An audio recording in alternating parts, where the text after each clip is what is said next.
The refs just stood there and watched. Sophie Cunningham got absolutely body slammed right in front of them, and they did nothing. Zero. And that's when Caitlin Clark completely lost it. What happened next should terrify every single referee in the WNBA, because this isn't just about one bad call anymore. This is about a league-wide crisis that's spinning completely out of control. Before we dive into this absolute madness, if you're as fed up with these refs as we are, hit that subscribe button right now and turn on notifications, because what you're about to see will make your blood boil. Picture this. Sophie Cunningham grabs a defensive rebound. She's securing the ball, completely in control. Then out of nowhere, a Seattle Storm player literally throws her to the ground like this is Monday Night Raw instead of professional basketball. The ref is standing right there, front row seat, watching this happen like he's at a backyard barbecue instead of doing his job. No whistle, no call, nothing. And that's when Caitlin Clark, sitting on the bench for her 7th straight game with that nagging groin injury, finally snapped. You were right in front of her, she screamed at the officials. Her voice cut through the entire arena, and honestly, every single basketball fan watching had to be thinking the exact same thing. How do you miss that call when you're literally standing 3 feet away? But here's where this gets even crazier. Sophie Cunningham has been carrying this Indiana Fever team on her back. She dropped 17 points against Seattle, going 5 for 6 from the field and 4 for 5 from 3-point range. Get this, she was the only Fever player to make a single 3-pointer all game. The entire team shot 4 for 21 from downtown, and Sophie hit all 4 of those threes. Talk about stepping up when your team needs you most. They're calling her the Blonde Bomber now, and for good reason. Ever since she went viral for backing up Caitlin during that Connecticut Sun Brawl, Sophie's been on an absolute tear. She gained over 800,000 followers practically overnight. Her jersey sales went through the roof, and most importantly, she's been delivering when it matters most. This isn't some role player having a lucky streak. This is a legitimate star being born right before our eyes. But let's talk about what's really happening here, because this referee situation is destroying the WNBA from the inside out. Commissioner Kathy Engelbert had the nerve to claim that only losing teams complain about officiating. Really? Then explain why Becky Hammon's been losing her mind publicly. Explain why Kelsey Plum is showing up to press conferences covered in scratches, wondering how she got mauled for 40 minutes and still only shot 6 free throws. I got scratches on my face, Plum said after one game. I got scratches on my body, and these guards on the other team get these ticky-tack fouls, and I'm sick of it. This isn't just an Indiana Fever problem anymore. This is a league-wide disaster that's threatening to derail what should be the most exciting season in WNBA history. Players are getting hurt because refs are failing to control the physicality. Stars like Caitlin Clark are missing weeks because nobody's stepping in to stop the dangerous, reckless defense being played against them. And Sophie Cunningham, she's been taking matters into her own hands. Remember when she got fined $500 for making a TikTok poking fun at the refs? Meanwhile, actual full contact hits are being ignored in live games. She lip-synced to a Sabrina Carpenter song saying stupid, or is it slow, or maybe useless, with the caption at some refs. The WNBA fined her for that, but they won't fine refs for missing obvious calls that put players in danger. Make that make sense. Sophie even called out the refs publicly after that Connecticut Sun fight earlier this season. I think the refs had a lot to do with that, she said. It was a buildup for a couple years now of them just not protecting the star player of the WNBA. And so at the end of the day, I'm going to protect my teammates. That's what I do, and I'm a team player. Think about how insane that is. A player is literally saying she has to become an enforcer because the officials won't do their jobs. And before you think Sophie's just running her mouth, remember this: she's a black belt in Taekwondo.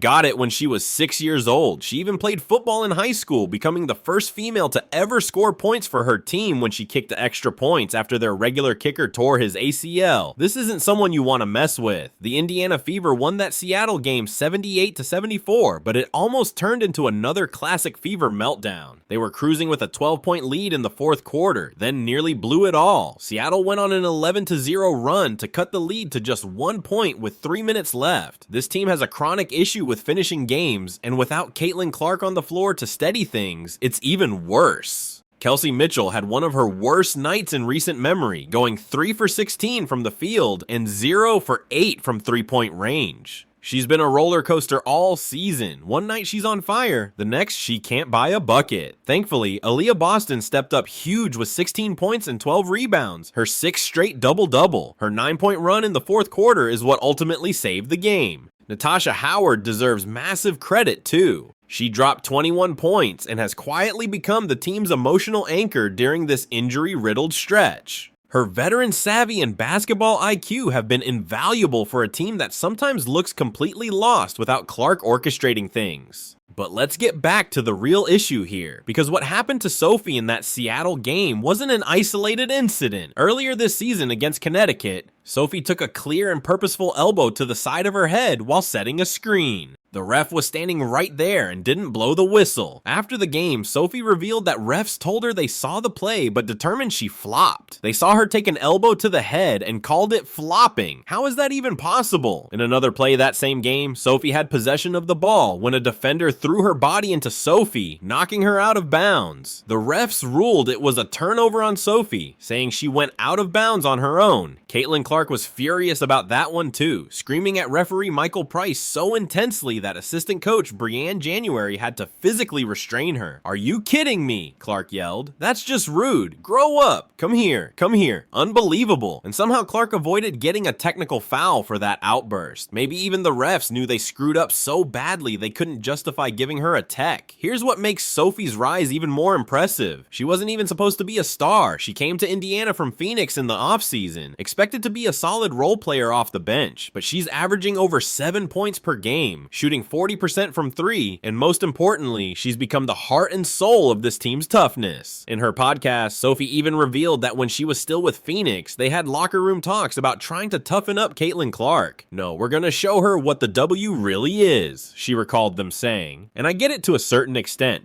And every rookie coming into the league, that's how you're going to treat them, but there's just more for her. And now, being on her team and seeing it, I'm like, what are people doing actually? It's just too much. It's too much. The Indiana Fever are now 17-12, sitting in 5th place and owning crucial tiebreakers over both Seattle and Las Vegas. They've won 5 straight games without Caitlin Clark, which is nothing short of miraculous. In fact, they're 9-7 without Clark this year, a surprisingly strong record for a team that was expected to collapse without their superstar. But this success raises serious questions about when Clark is coming back. She showed up to the arena in game-ready gear, shorts, sneakers, everything, but then never suited up. Stephanie White keeps saying they're being cautious, taking it day by day, but with the playoffs approaching fast, every game matters. The Western Conference playoff race is absolute chaos right now. Teams are so tightly packed that one bad week could send you tumbling down the standings. Every win is critical, every tiebreaker matters, and yes, every referee call or missed call could literally swing a season. What's really scary is that this officiating crisis is happening during the WNBA's most important season ever. Attendance is up, TV ratings are through the roof, new fans are discovering the game, but if the product on the court feels rigged or unsafe, all that momentum could vanish overnight. Sophie Cunningham being tossed to the floor with no whistle wasn't just a missed call, it was a visual symbol of everything wrong with the league right now. Players across the league are speaking up, coaches are getting fined left and right for criticizing officials. Even the league's own head of officiating, Monty McCutcheon, admitted they need to do better, though he also claimed they don't fine refs for judgment calls any more than players get fined for missing shots. That comparison is absolutely ridiculous and shows how out of touch league officials are with this crisis. Sophie's transformation from scrappy role player to certified star and team protector has been one of the best storylines of the season. She's not just an enforcer now, she's also the Fever's most consistent offensive weapon when Clark is out. That's a rare combination, and it's made her appointment viewing for WNBA fans. But here's the thing that should terrify the WNBA. When your players feel like they need to police the game themselves because officials won't, you're heading for disaster. Sophie shouldn't have to be out there playing enforcer. She should be able to focus on basketball. But when refs let opponents throw her around like a rag doll, when they watch elbows fly and body slams happen without blowing a whistle, what choice does she have? The league needs to wake up before someone gets seriously hurt. We're already seeing stars miss games because of unchecked physicality. Caitlin Clark's been out for 7 straight games. Other players are playing through injuries because they're getting hammered every night with no protection from officials. And the inconsistency consistency is maddening. Sophie gets fined $500 for a TikTok joke about refs, but players who throw opponents to the ground get nothing. Coaches get fined thousands for pointing out obvious missed calls, but refs face zero public accountability for blowing games. The priorities are completely backwards. Looking ahead, the Indiana Fever's season hangs in the balance. They've proven they can survive without Clark, but they shouldn't have to play against two opponents every night, the other team and the officials. Sophie Cunningham has shown she's ready to carry the load. Aaliyah Boston is playing her best basketball of the season, and Natasha Howard provides that veteran leadership every playoff team needs. But they need fair officiating. They need Caitlin Clark back healthy, and they need the WNBA to finally address this crisis before it destroys everything the league has built. The fans are watching, the players are fed up, and something has to change. Because what we saw in that Seattle game, Sophie getting body slammed with no call while Caitlin screams from the bench, that can't be the new normal. The WNBA is better than this, or at least it should be. If you're as sick of the referees ruining games as the rest of us, drop a comment saying Blonde Bomber below and hit that subscribe button. Like this video if you think Sophie deserves better, and share it with every basketball fan you know. We'll see you in the next one.